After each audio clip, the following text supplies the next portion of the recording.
नमस्कार. विठ्ठल बोलेमध्ये स्वागत. मी विठ्ठल पाटील. आजचा कोणता विषय आहे आणि आज आपण कोणत्या विषयावर बोलणार हे आपण अर्थातच शीर्षकावरून ओळखलं असणार. खासदार धनंजय महाडिक आणि माजी गृहमंत्री व आमदार सतेज पाटील यांच्यात जो राजकीय वाद आहे, या दोघांमध्ये जी राजकीय ईर्ष्या आहे, जे वैरत्व आहे, ते कितपत आणि किती टोकाला गेलेलं आहे याचा प्रत्यय गेल्या 2 दिवसापूर्वी आला. अर्थात ही राजकीय ईर्ष्या म्हणावी की शेतकऱ्यांचं होणारं हाल म्हणावं की कारखाना व्यवस्थापनावर झालेला हल्ला, या सर्व गोष्टींचा जर एकूण सार काढला आपण तर अर्थातच सर्वसामान्यांमध्ये एक भीतीचं वातावरण निर्माण झालेलं आहे की सहकारी साखर कारखान्याच्या वादातून जरीही मारहाण झाल्याचं बोललं जात असलं किंवा तशी फिर्याद दाखल असली तरी याच्या मागं अनेक कारणं असू शकतात. लोकसभा असू शकते, विधानसभा असू शकते किंवा अर्थात स्थानिक स्वराज्य संस्थांचं राजकारण सुद्धा असू शकतं. आपण नवीन वर्षात स्वागत केलेलं आहे. नवीन वर्षाचे नवनवे संकल्प अनेकांचे आहेत. तसेच राजकारण्यांचे सुद्धा संकल्प आहेत, ते म्हणजे येणारी लोकसभा आणि विधानसभा या निवडणुका जिंकणं, त्यासाठी जोरकस प्रयत्न करणं, हे संकल्प अर्थातच सर्व राजकारण्यांनी सोडलेले आहेत. पण हे असताना जी कोल्हापुरात कसबा बावड्यात 2 दिवसापूर्वी सहकारी साखर कारखान्याच्या कार्यकारी संचालकाला मारहाण झाली, ते मात्र थोडंसं लोकांना खटकणार आहे.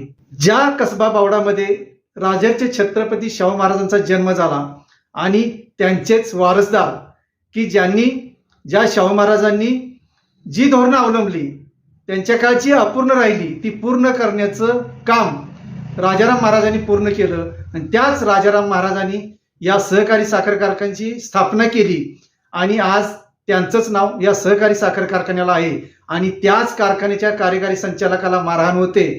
हा एक तसा विचार करायला लावणारा मुद्दा आहे.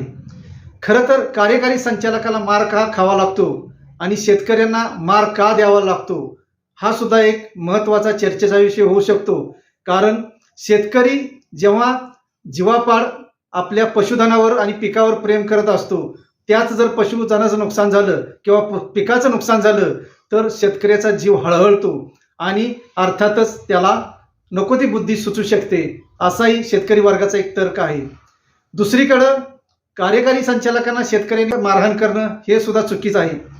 कार्यकारी संचालक सत्तेच्या किंवा सत्ताधाऱ्यांच्या आहारी किती जातात याचं सुद्धा एक उदाहरण म्हणता येईल.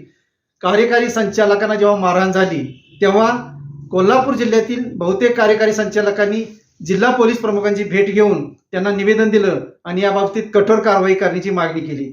अर्थात ही वेळ कार्यकारी संचालकांवर का येते, हा सुद्धा एक महत्त्वाचा विचार करण्याचा मुद्दा म्हणावा लागेल.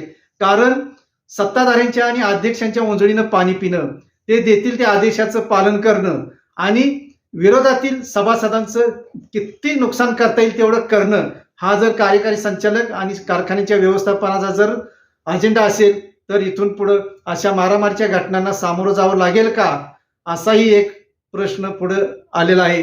आणि त्या प्रश्नावर सुद्धा या क्षेत्रातील सर्वच जाणकारांनी विचारमंथन करण्याची सुद्धा गरज आहे. कसबा बावडा हे ठिकाण जसं मी सांगितलं की राजर्षी शाहूंची जन्मभूमी आहे, तशीच आमदार सतेज पाटील यांची सुद्धा जन्मभूमी आणि कर्मभूमी आहे. कसबा बावड्यातून पंचगंगा वाहते. या पंचगंगेमुळं कसबा बावड्याला जेवढं सदन केलेलं आहे, त्याच कसबा बावड्यात ज्ञानगंगा सुद्धा वाहते. या ज्ञानगंगेतून आज अनेक अभियंते, डॉक्टर निर्माण झालेले आहेत.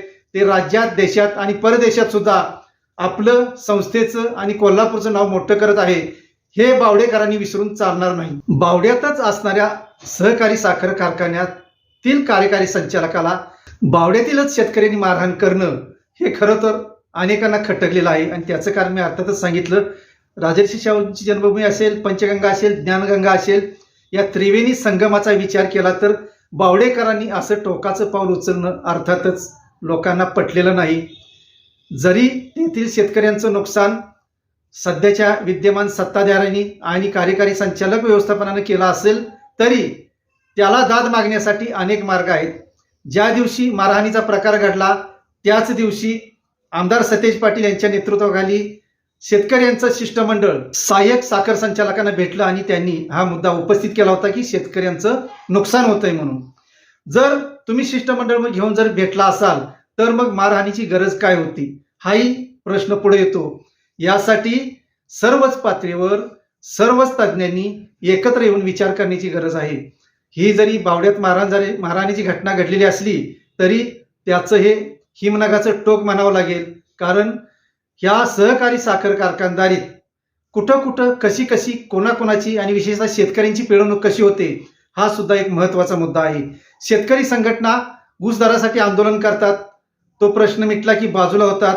शेतकऱ्यांच्या ऊसाची काटामारी असेल, शेतकऱ्यांना वेळेत FRP मिळत नसेल, शेतकऱ्यांना ऊस तोड वेळेत मिळत नसेल, शेतकऱ्यांना ऊस तोडणारे कामगार मिळत नसतील, अशा अनेक समस्या शेतकऱ्यांसमोर आहेत.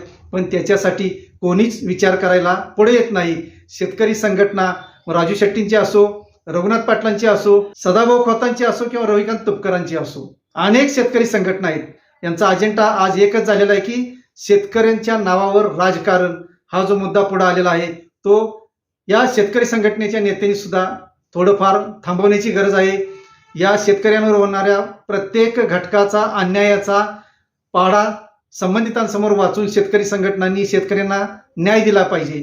तो न्याय जर शेतकऱ्याला मिळाला नाही तर शेतकरी अर्थातच दांडकं हातात घेतल्याशिवाय राहणार नाही आणि त्याचाच प्रत्यय कसबा बावड्यात आलेला आहे. पण कसबा बावड्यात जो प्रत्यय आलेला आहे त्याला मात्र राजकीय रंग आहे. अर्थातच सुरुवातीलाच मी सांगितल्याप्रमाणे मुन्ना आणि बंटी, मुन्ना म्हणजे खासदार धनंजय महाडिक आणि बंटी म्हणजे आमदार सतेज पाटील.